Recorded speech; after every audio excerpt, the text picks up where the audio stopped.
There we go. Hey, team. Happy Wednesday. Is it Wednesday? Wednesday. Yeah, that's the one. All right. Get this team meeting going here in just a minute.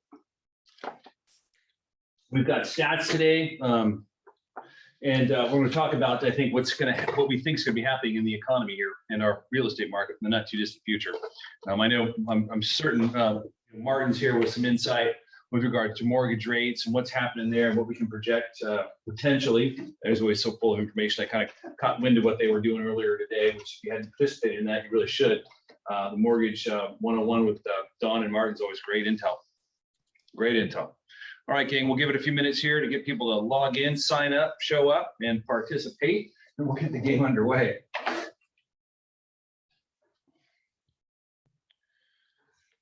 Hey, Nina, how are you? Good, Jay. How are you doing? Look at that. Camera's got you. Oh, wow. You can't run from the camera. I guess. Well, you can run, you just can't hide. Like, let me scoot in a little bit so the camera grabs everybody. Let me get the remote. Presentation camera. Dun, dun, dun, dun, dun. Have it circulate a little better. There we go. Much better. Thank you, Nina, for being our test pilot here to make sure the camera's in the right spot. Happy to help. What's new? What's new and exciting in Nina's world? Oh, are you asking me? Yeah, well, you only need I know. What's going on? Well, yes, I'm working on some showings, hopefully for this Saturday. I've got some homes I sent to a potential buyer, so we'll see. Might. Yeah. Cool. I got some great stats to share on Keller Williams and what's happening in the market with regards to buyers and sellers. It's kind of interesting to take a look at how we compare to the rest of the MLS. So I'm excited to be able to share those with everybody today. Yeah, I saw a lot of KW agents with homes for sale, so that's kind of nice. Thank you. Music's taking over. Music just wants to play today. Last week it didn't want to play at all. Today it won't go away. All right, share screen. Let's get back after it. Okay. All right, gang, let's get this game started. We'll allow those to file in as they come. Today's quote, even if you're on the right track, are you doing everything you're supposed to be doing? You're on the right track. You're going to get run over if you just sit there. So life is moving. We have to be moving with it. Sometimes the comfortability of where we're at feels good because it's easy. But the growth is really in the stretching, in the reaching, in the learning facet of everything that we do. So Will Rogers quote, even if you're in the right track, you'll get run over if you just sit there. So don't be stale, people. Make sure you're in constant movement because that's how we win in this biz. All right, let's talk. Let's get some congratulatories out there. Laura Finns, congratulations on your first closing. Not your first, I don't think it's your first closing, but your first closing with Keller Williams. So we welcome that and look forward to many more in the years to come. Congratulations. Want to thank those that have been supporting Central Coast Escrow. Dick and Narlene opened escrow last week, as well as Abel, Scott Haywood, Bailey Pewter, Shannon Bowdy, Nancy Pewter, and Jeff Landon. We want to congratulate Travis, Ashley, and Abel for closing last week. Those girls do an excellent job over there. We're stoked that you support the company that's here for you. It's how incredible is it to have an ecosystem where your clients don't ever have to leave. I know we've got a mortgage company that your clients can get. So you're meeting with buyers, you can send them to our mortgage company so that you know that their pre-qualification is real. And that when you make an offer, it's going to come to fruition if they get accepted. Hand it to our escrow company. Escrow can make sure that they're hand-holding it all the way to fruition because, well, they work for us. We're on the same team. Your clients never have to leave your ecosystem, so they're not getting pulled in any other direction. And you know that you can give them the care that they need. That's the reason escrow is here. That's the reason mortgage is here. Property management the same way. You can hand them off to a property manager that's part of the family. You know they're going to be taken care of. So all great opportunities, and thank you guys for supporting Central Coast Escrow. All right, cappers. Jill, congratulations on capping. She's on the Pismo Homes team, and she is now earning 100% of her commission for the remainder of the year. No company dollar anyway taken from that. So congratulations, Jill. The pantheon of where everyone wants to be within Keller Williams, get to that capping status and see that no company dollar funds. All right, 52 points of culture. I want to talk a little bit about KW Cares because we're just riding on the coattails of Red Day. KW Cares is an organization. It's a philanthropic organization, a 501(c) within Keller Williams that allows you to donate to a cause that has very little to no overhead. And the dollars that you donate go to help people in need. It helps agents in need. It helps families in need across the country. I know that a few years ago I was in Texas. There was a horrible hurricane that tore through Katy and a bunch of places that were destroyed. And I went down there to help clean out homes and help families. And it was amazing to see that the first responder wasn't Red Cross.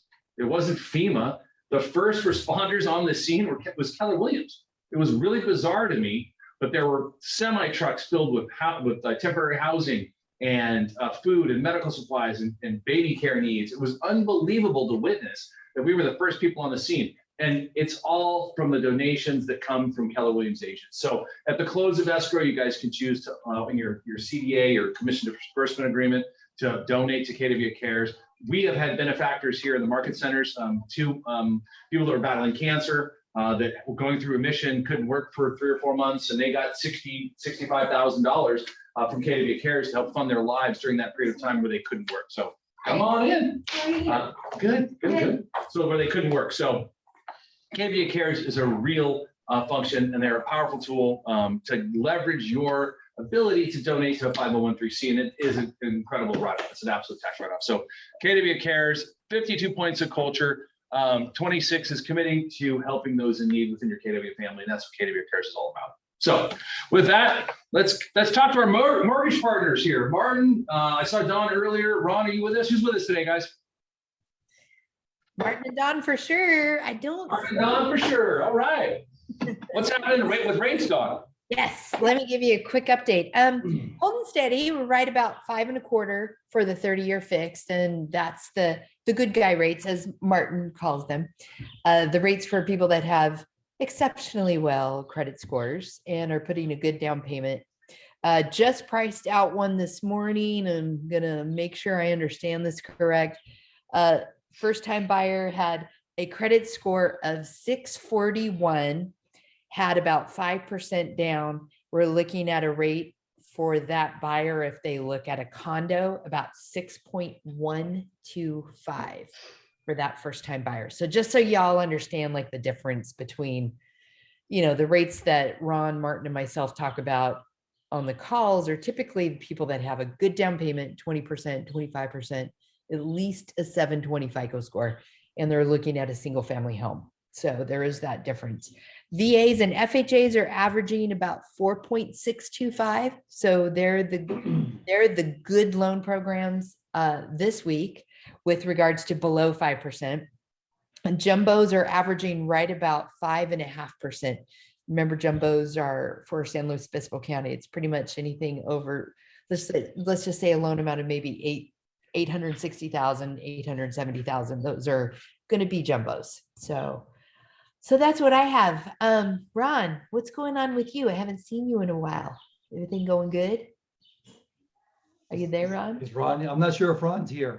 Okay, well, Martin, how are you doing? You might be stuck with me, and I'm doing great. So thank you for all of that, and good afternoon, everybody. So thank you for having Don and I with you today. I did have one quick topic I wanted to bring up. As Don was talking about interest rates, I wanted to let everybody know that it seems like as we're starting to do some open houses and meeting with more people, it seems that more of the buyers are more upset that the interest rates have risen more so than the housing prices. So everybody's getting a little unsure and uneasy about where interest rates are at. So I wanted to let everybody know, we've talked about this before, but I'm starting to see more and more buyers do this, and that's buying down the interest rate. Used to be way back when buyers would pay a point and a half for a loan. Now, obviously, recently, everybody's doing the 0 points or getting rates at par, or even having lender credits being applied to some of their closing costs. But as the interest rates have risen on us, we are starting to see a little bit more apprehension in terms of where are we at and what are we doing. So Don and I are strongly recommending to people, if they have the ability to do so, to buy the interest rate down. Typically, for every 1/4 of a point, it's only a 1 point cost. for that buy down. So it's not astronomically high. And I'm seeing people too, in trying to make their mortgage payments a little bit more affordable, they're trying to come in with a much higher down payment. So rather than having somebody dump $30 or $40 or $50,000 into their mortgage, they can, for less than half of that, buy the interest rate down and still accomplish basically the same thing in terms of lowering their payment. So we're seeing a lot of that right now as well. And also keep in mind, as housing prices are starting to even out here a little bit, and we're also starting to see some price reductions. I've seen some as high as $40,000 or $50,000 on some homes. So for those of you who are doing listings or working with sellers, a great opportunity here would be to approach them rather than reduce the price significantly, maybe offer a $10,000 or $20,000 credit to the potential buyer for a rate buy down. This way, the buyer is getting the benefit of a slightly lower cost from purchasing the home and being able to use that benefit more appropriately to get that lower interest rate that they might be more accustomed to wanting to have. So as always, Don and I are here to help you guys in any way that we can, Ron as well. And if we can be of any help, do not hesitate to give us a call. We want to be your loan officer, and we're here to help in any way that we can. So that's what I've got for today. And I appreciate your time. Thank you. Martin, I have a couple of just points of clarification I want to ask, just so that the crowd can hear. Can a rate buy down be considered closing cost? Yes. Yes, it is. Yeah. So if you've got an X amount of dollars in the contract, the buyer to pay, up to X amount of percent occurring and non-recurring closing costs, that can be to buy down a rate for purchase. Yes, it can be, because it's part of their points or discount points that they're paying. So that is construed as a closing cost that technically they can receive a credit from the seller to help with.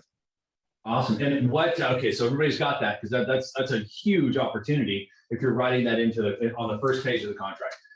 Secondly, what is like, let's say, can I buy, how far down can I buy? Can I buy down a half a point, a full point, 2 points? Where does, and what does it cost for a point buy down or a percentage buy down? Okay, so when you're talking about points, are you referring to buying down the interest rate or buying using points? Buying down the interest rate. So if the rate is, the rate's 5.5%, I want to get to 5.25%. We're talking about like 25 basis points or 0.25%. What is the average cost for something like that? Or is that even a percentage that can be purchased? Okay, so for a 1/4 point reduction in rate, you're probably going to pay 1 point in origination cost. So for a 0.5% reduction, you're probably going to be closer to a 2 point cost. Got it. And so when we talk about the point cost, that's the point against. So if I'm borrowing $500,000, a full point is going to be 1% of the loan amount. So that would be $5,000. $5,000. Got it. Okay. So perfect. So I think that's important to know as well. Like, what is the cost? Because $5,000 is reasonable. And it makes sense. And that's something that can be padded into recurring or non-recurring closing costs. Wow. Then what a great opportunity to help a buyer get the payment that they need to sustain their existing lifestyle and have a home and not be, or have, their lifestyle be totally disrupted because now their payment is outrageous because they didn't get the rate that they expected. And that also could be qualification purposes, right? If they got qualified to buy a house in February at an interest rate of 4.5%, and now we're floating in the 5s, they could buy down the rate to get the mortgage, to get the payment down to where they would qualify for the loan. Correct. Okay. So typically, Jay, we see that happen when, let's just say I'm a buyer and let's just say I'm working with Marissa in the Pismo, or excuse me, in the Paso Robles office. I'm in escrow and I've had my inspection done. I've had everything completed, but I want to have some repairs done. The seller will come back and say, oh, we'll go ahead and give a $5,000 credit. In lieu of repairs, it can go towards recurring and non-recurring closing costs. So a lot of buyers will go ahead and use that repair money to actually maybe go back to Martin and say, hey, can we buy this rate down a little bit more? As long as the R&R it's not really an R&R that us lenders are going to see. We're going to see an amendment to escrow that there's going to be a $5,000 credit for recurring, non-recurring closing costs. And then you want to make sure that we lenders don't see that R&R, how it went out and came back. The R&R referring to the request for repairs. Yes. Yeah.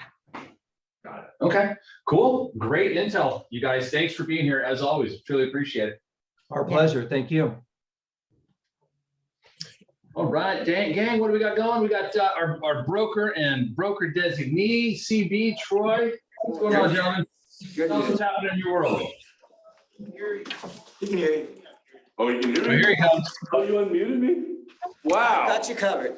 Hey, we got Greg Posada right here with us live in person on Zoom. So I don't know.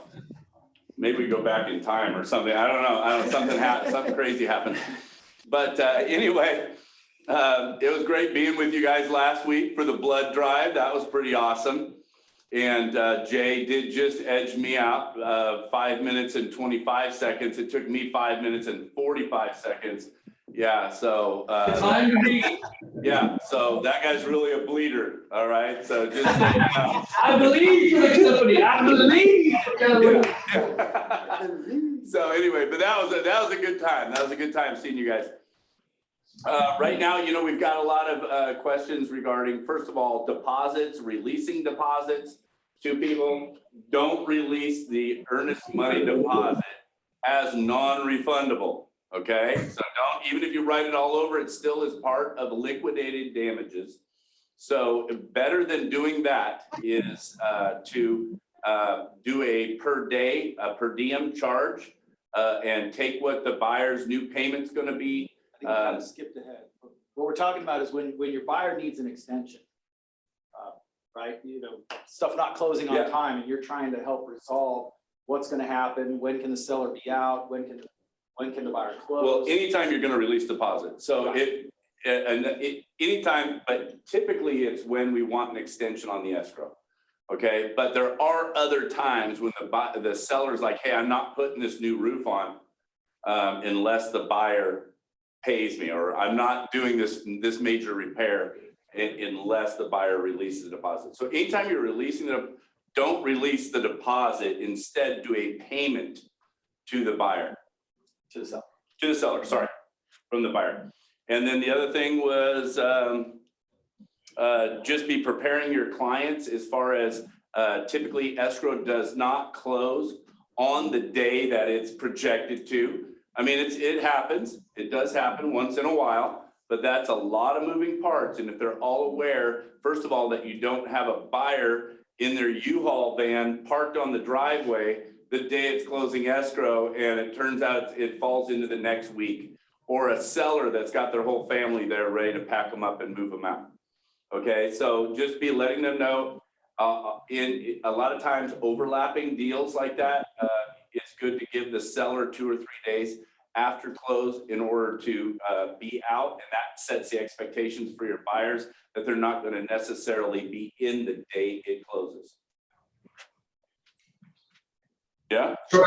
I have a quick question for you. So rather than use the verbiage, release of deposit funds to, or whatever, extended time, or in your example, like release of deposit funds,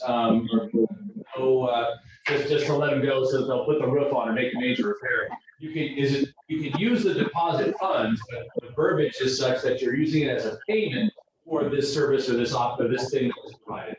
Correct. Yeah. Okay, so the deposit funds can be used. It's not a release of deposit. It is a payment for whatever service or whatever thing it's needed. Buying the extra days or whatever it might be.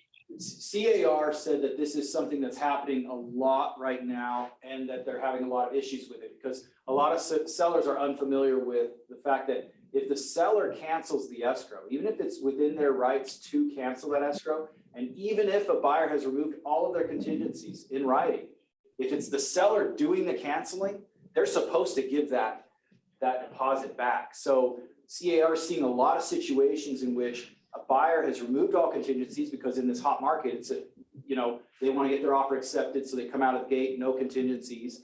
But then the seller ends up canceling because they took them too long or they didn't do something else, and they've got a backup offer they can't wait to get into escrow with. If that seller cancels, they have to give back that money. So it's better if it stays in escrow, because if it's been released to the seller, now the seller hopefully hasn't spent it. They have to bring it back in and give to the buyer. So because that's causing so many issues, CAR asked us to definitely cover that topic. So when we are doing like a per diem, where maybe your buyer needs 2 weeks, it's much better for the buyer to bring in additional funds and just completely don't even reference the earnest money. You just say buyer to pay seller, say $1,500 or $2,000 to extend escrow or whatever they're extending. Maybe it's a To this contingency date. to a certain date. And be sure to give yourself plenty of time. Don't, if the lender's And telling they you, pay hey, that in advance, by the way, yeah, not at closing. So let me bring this around full circle. So I understand that if you extend escrow, the per diem payment, buyer brings that in so the earnest money deposit can be retrieved in case the seller decides to cancel. What if the situation is not Troy or CD where the deck needs to be replaced, it's $30,000 and the buyer, the seller is saying, hey, we want the $10,000 earnest money deposit released to us, so we're gonna do this, we want back. You're saying that the seller should bring an extra $10,000 to the table and say, we will pay this $10,000 for the work to be done with the expectation that if they do cancel, they can get their earnest money deposit back. Then they have to go to court and sue them for the $10,000 that they took. I think that's a question for CAR, but I believe the big difference is that the seller has to have been harmed to keep the deposit. So typically in the situation you might be talking about, like if the seller's taking on that risk of paying $30,000 for the new deck, that you're okay releasing that deposit and saying, hey, we're doing this deck. I as a seller would be like, release that deposit to me and remove all your contingencies. But the seller needs to not be the one to cancel. It needs to be, according to CAR, even in that scenario, if the seller cancels on the buyer because it drags on another 2 months, seller still has to give back that deposit. So they're going to want some other type of thing. They need to do like they need to say, hey, buyer to pay a $10,000 fee for the deck to be taken care of for them prior to close of escrow. And if escrow fails at no fault of the seller, those funds then are forfeited. Okay. All right. So, and again, we're talking about this because when we hit the top of a market, things become tumultuous. People get a little iffy, start trying to find ways to get out, get in, sue, hold somebody else accountable. We're going to start seeing a lot of that. Right, or you've got another offer that's backing up the offer that your client finally got accepted, and it's $50,000 higher than your client's offer. You better hope that you didn't write in the seller to provide a termite report, for instance. Okay, because if you wrote that in there, the lender's going to want to see a copy of that termite report. And what if it has a couple of little spots of dry rot? Right now the seller's like, oh, I'm not letting you onto the property to do repairs, which they don't have to let you on to do repairs. So that's why it's very important how you write the contract. Okay, how you write the contract, because if your buyer's allowed to do any inspection that they want to do on the property, and the seller can't keep them from doing that inspection. Okay. However, the seller does not have to allow their handyman or contractor on to do the repairs. So don't ask for inspections unless it's really just you want the deal to be subject to the seller paying for the inspection, because we don't negotiate repairs.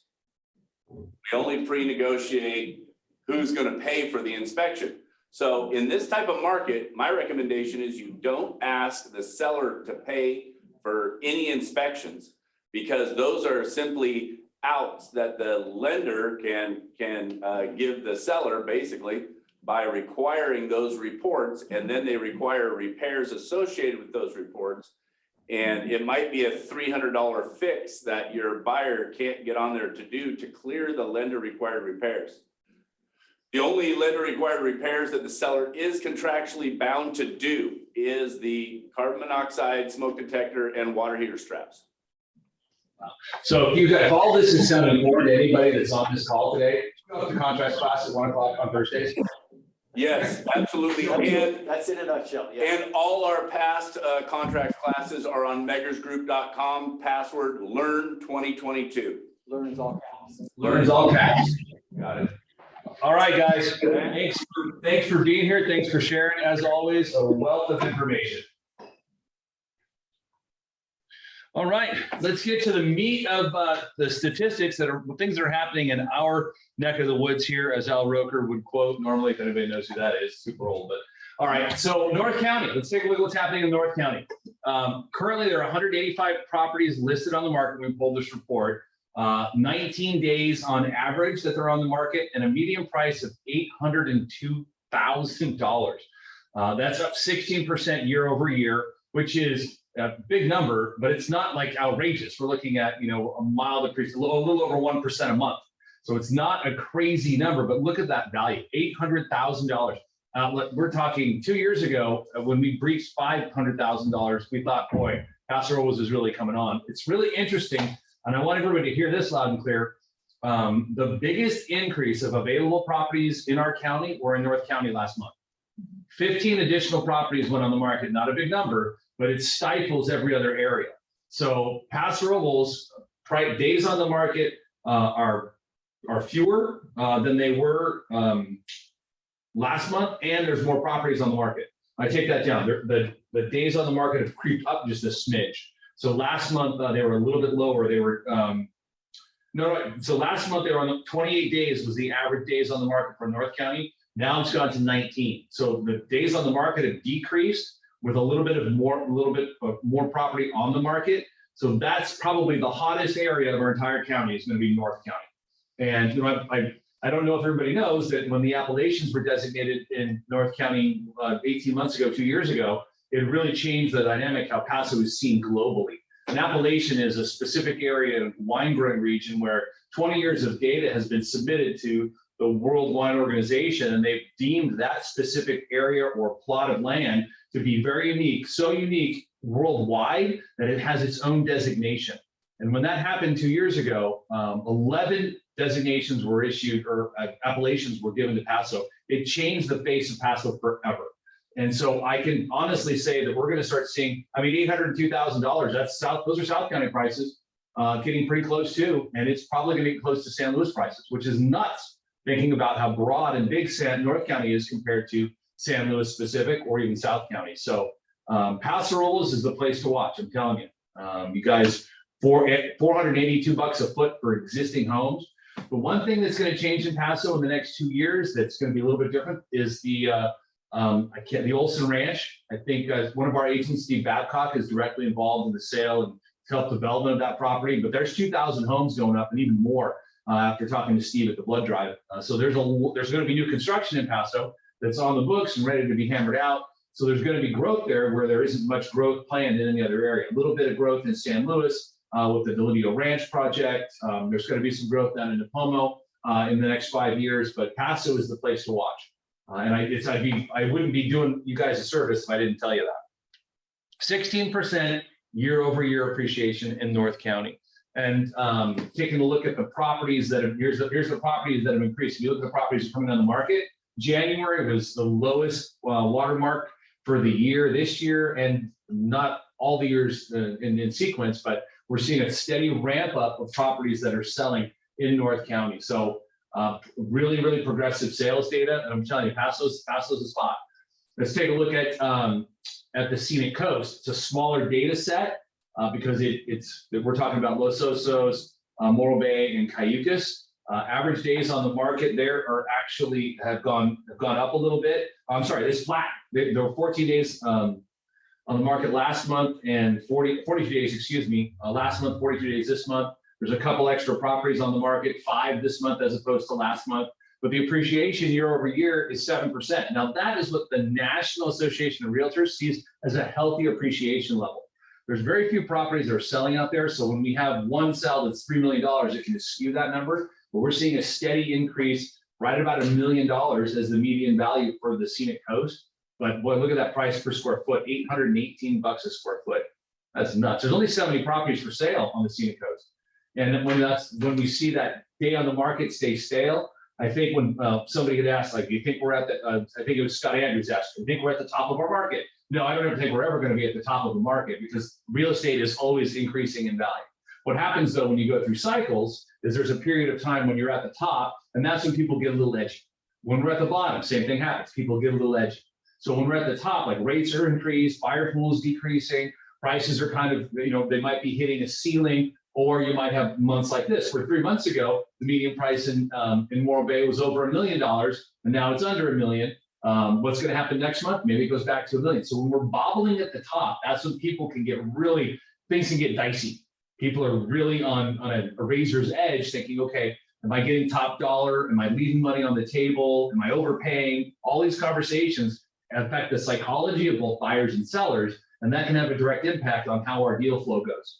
Like escrows can be gnarly. Escrows aren't going to go seamlessly. We're 10-day all cash closing might have hangups. So when we're at any position in the market, whether it's the top or the bottom, when we start seeing fluctuations and bobbing along high, low, high, low, high, low for pricing, we don't see that straight line appreciation.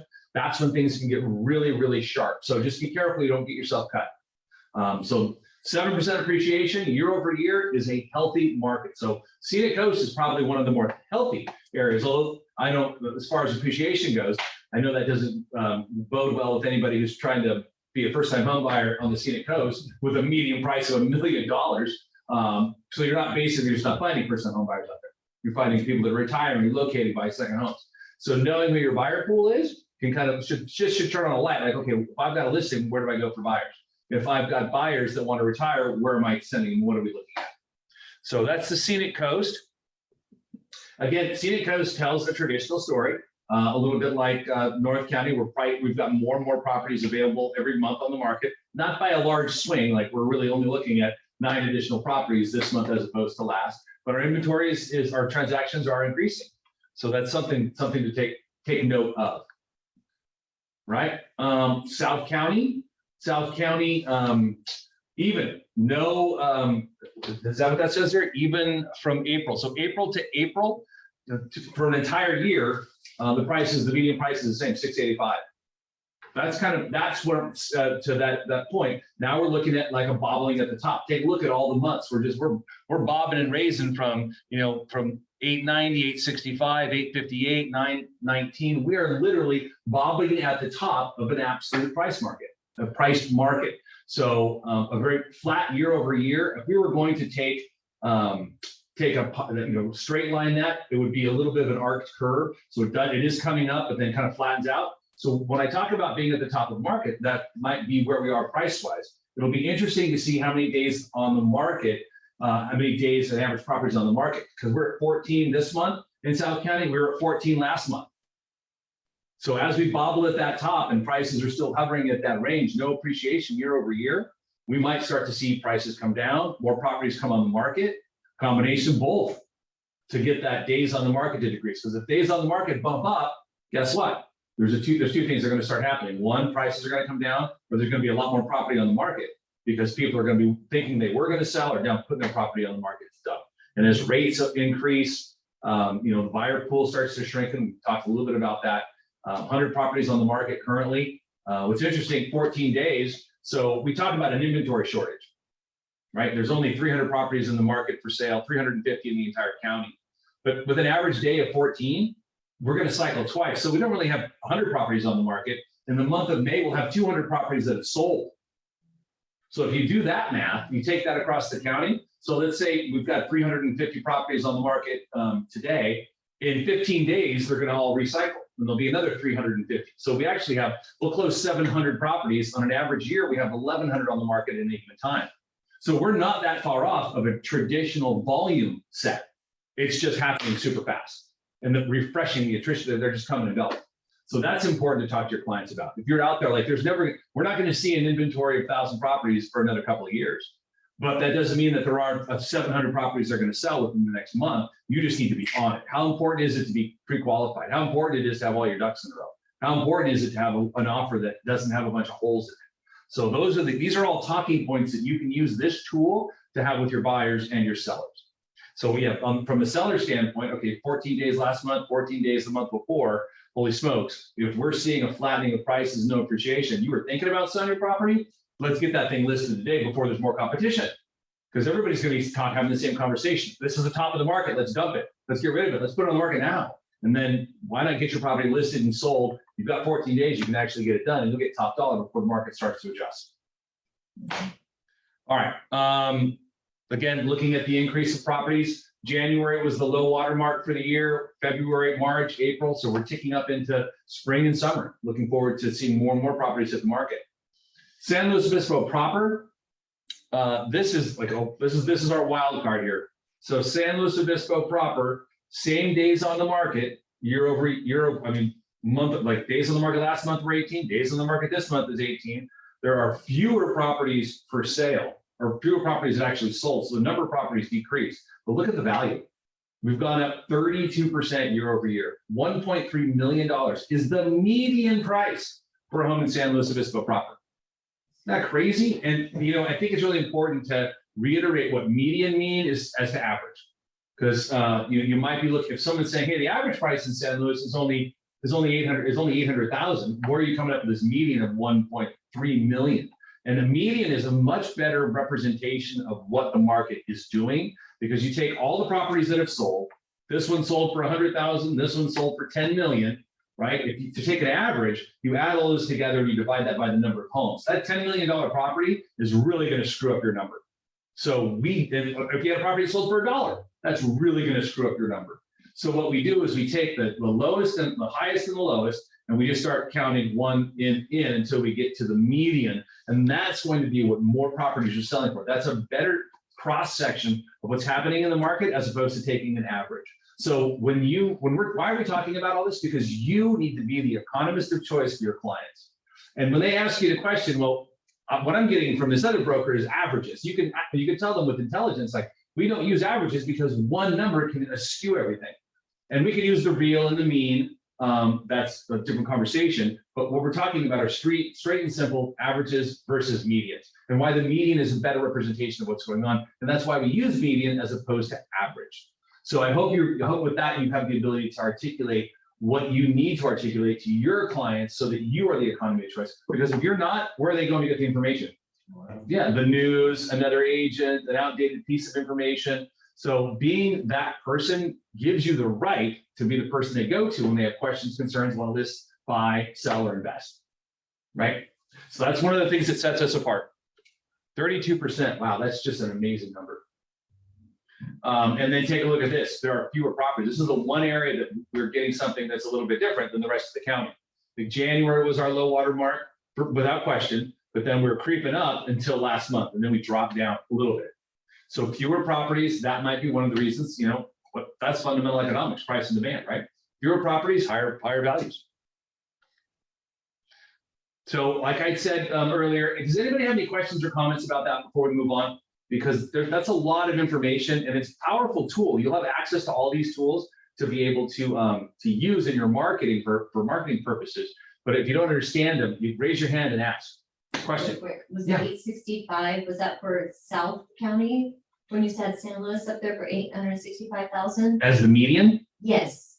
Let's go back real quick and take a look. And then So you were talking about 866 was the price per square foot for San Luis. The median price in South County, which is I think the question here, was 865. There we go. That's South County, and then the city of San Luis was the 1.3. 1.3. Okay, thank you. Yeah, you bet. All right, so contrast class, again, these are. Jay, before you go on, I'm sorry, this is Scott. I have a question. Regarding San Luis Obispo, what's happening with the new housing development that's happening there? Do we have any scoop on that? Is that impacting those numbers at all, or? Not until they stop.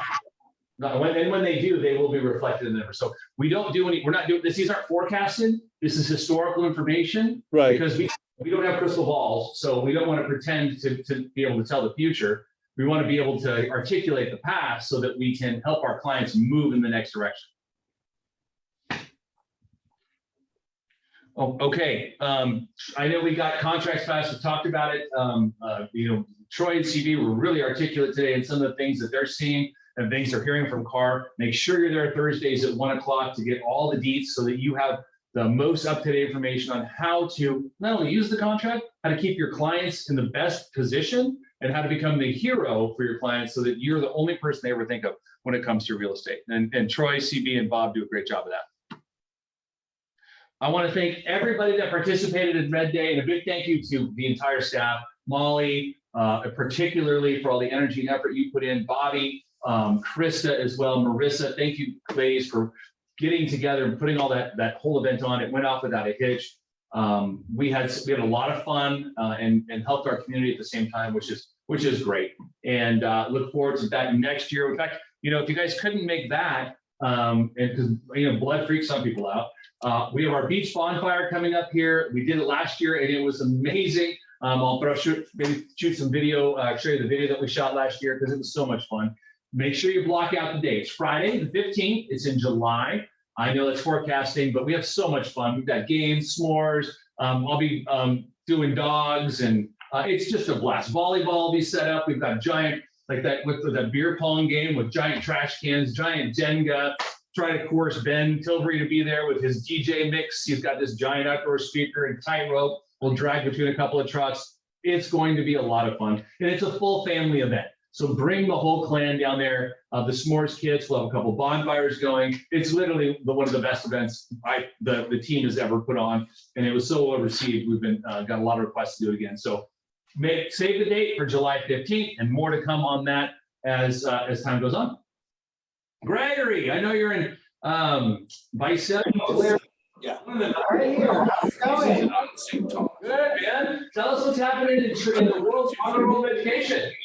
Also, tomorrow morning at 10, we have 4 keys to hiring motivated talent during the Great Resignation, and that's on KW Connect. And then shortly after that, at 1 o'clock, we have win-win negotiations with Troy Guy and CB Thompson. ContractsKungFu.com. You don't have to register in advance. All you have to do is just type in ContractsKungFu.com and join the Zoom at 1 o'clock on Thursday. And then on Friday morning, we have how to work with investors to stay steady in a shift with Linda McKissick, and that's at 10 o'clock on Friday morning. And then at 1, Smart Plans Best Practices for Publishing Smart Plans. And this is with Candace Young. And that'll be at 1 o'clock, plus Candace will answer any questions you will have for her during the class, during our session. And I think Monday, celebrating Asian American Pacific Islander Month. And it's best practices for building business through community connection. And there's some great designs in Command that you can start using now. And that's at 10 o'clock on Monday morning. And then on Tuesday, our topic with Brian Eisenhower Mastermind is real estate negotiation tactics. And you don't have to register for Brian Eisenhower. You just have to go to mastermindwithbrian.com. And to get all the links, all the class information, and even find where the classes are being recorded, because every class might be different, go to kwcalendar340.com and you'll have all of the information for every individual event on there. Plus, that is where we do the real live time updates. So if a class is canceled, rescheduled at any time, that's the first place we go to make the change. And then we'll send out emails and text messages. But that's where you can get the most updated information on every class we are hosting. That's all. That's all, folks. All right. Thanks, Greg. Appreciate you being here, my friend. Okay, you guys, coming soon. We now have a dedicated Facebook page for agents, only agents that are with Keller Williams, where you can post your coming soons, and you can go to this Facebook page if you're a member and see properties that are coming soon. So if you've got buyers that are looking for properties, you've got the opportunity to scan this QR code now to get access to the group. It's being, of course, we've got it being monitored and will allow you permission to be a member, but it's exclusive to Keller Williams agents, and in an area where we're looking at right now. I pulled, there's a company called Broker Metrics or Terradatum that brokerages subscribe to get information that's collected about all sales in the entire area that we're in. And our market center, the company that you're in business with, historically, we're talking about closed transactions now, is outperforming the MLS by 31%. 31%. We closed more deals last month than the entire MLS by 31%. So if you're with Keller Williams, you're exceeding the average by a wide margin, right? So that's our past. Our present are contracts written. And we are currently outperforming the MLS in contracts written by 64%. So if you're a real estate professional and you want to perform better than the MLS by 64%, you're working with Keller Williams. Now, here's the real big number, and that is our future. We are outperforming the MLS in listings taken by 80%. And what's interesting is that our numbers are in the MLS numbers.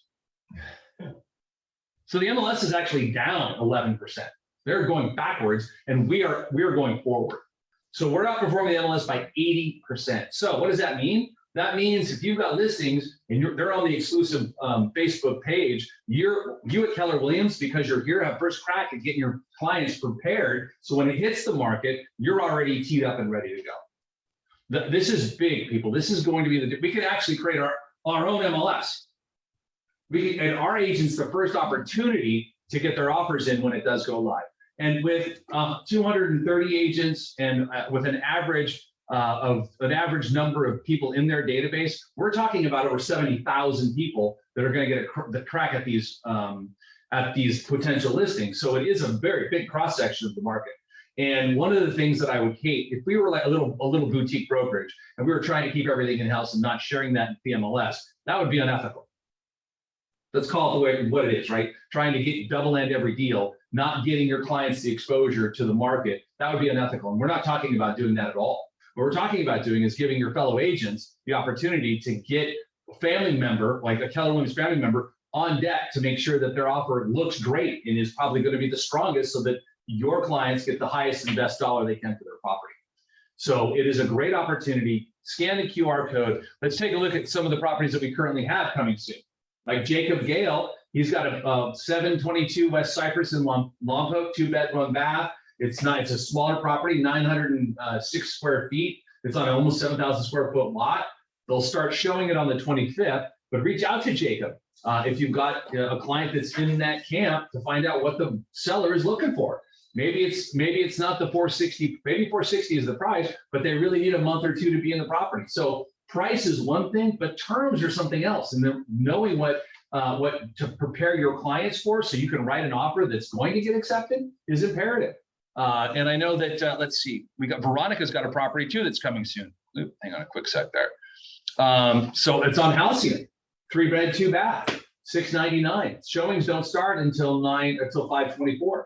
So that's Veronica Bienvenides' property. Got a client that might be up, call her, find out what the sellers are actually looking for. What's going to entice them to accept an offer?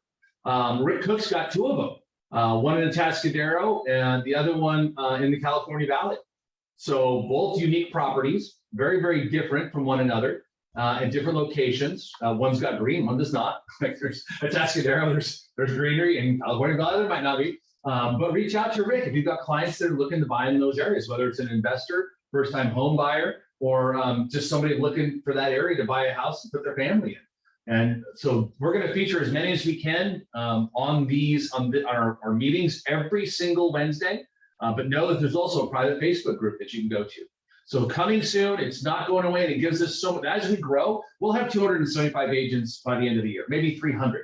We'll have 25% of the market, and you're going to have a big opportunity to connect and grow with your fellow KW agents and give their clients an opportunity that by being with any other company, you're just not going to get. So it's going to be a huge opportunity for growth for you and for everybody with the fam. So look forward to coming soon. And we're not going to let up. We're going to keep asking about it. We'll be calling people on a regular basis to make sure that we've got all your coming soons posted so that we know that we're giving your clients the best opportunity to get the highest and best. If you're selling and if you're buying, first opportunity to get something accepted.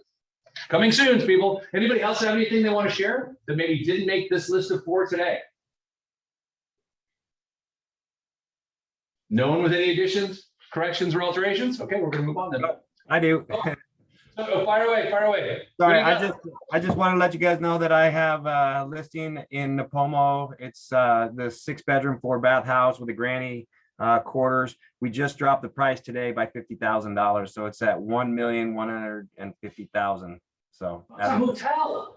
You live in one wing and rent the others out. Holy smokes. I actually just had somebody look at it right now, and they said that they're going to maybe put in a cash offer, and the people want to live in the granny unit and rent the other half out. So yeah. All right. Well, if it doesn't happen, so what's the price now? It's $1,150,000.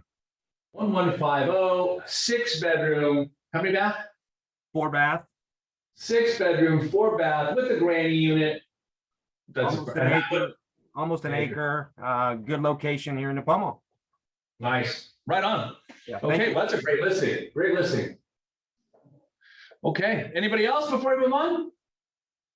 Once, twice, 3 times. All right, we're out. Mega Camp, you guys, if you want to go to the biggest and best event that Keller puts on for top producers, if you're not a top producer and you want to become one, go hang out with them. That's happening in August 23rd and 24th. There's a whole crew coming from this market center that's going to be there. It is 2 days, a 2-day packed event of top producers on stage telling you how they did it, where they went wrong, so you don't trip and stumble. There's networking events, there's breakout sessions. It is a power-packed 2 days of absolute education. It pays for itself in referrals. So the tickets are on sale still. Early bird tickets are still available. So really I can't emphasize enough how powerful this is. And all the top producers are going.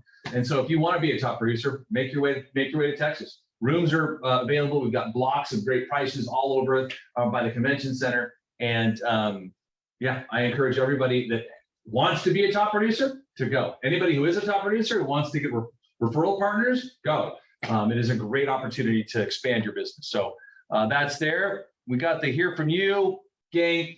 If you don't know how to reach us by now, I'm doing a horrible job of pounding this information, but scan the QR code to get to our calendar. We've got 3 Facebook pages. We've got the KW Central Coast, KW Just Sold, which is where we're posting properties so that you can grab the marketing piece and use it to promote on your own websites. And then we've got the next one coming up, which is the Just Exclusively for Coming Soon. We've also got our Instagram accounts there. And I think one of the biggest things to emphasize is the resource website, which is meggersgroup.com.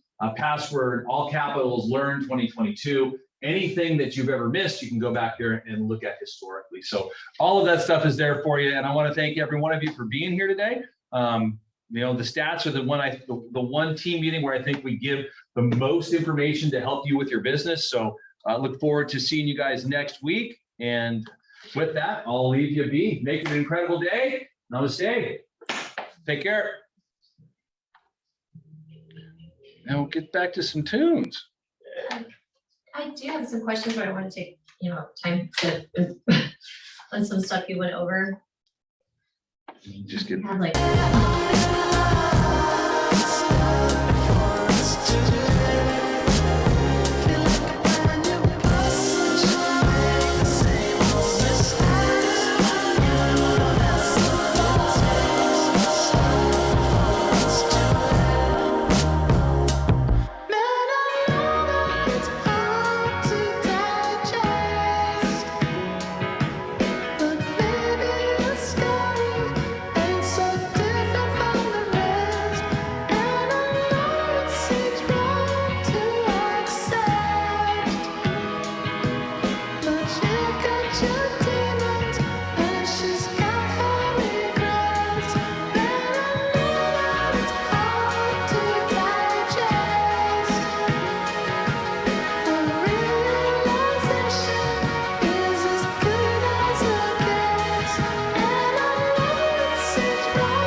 judging.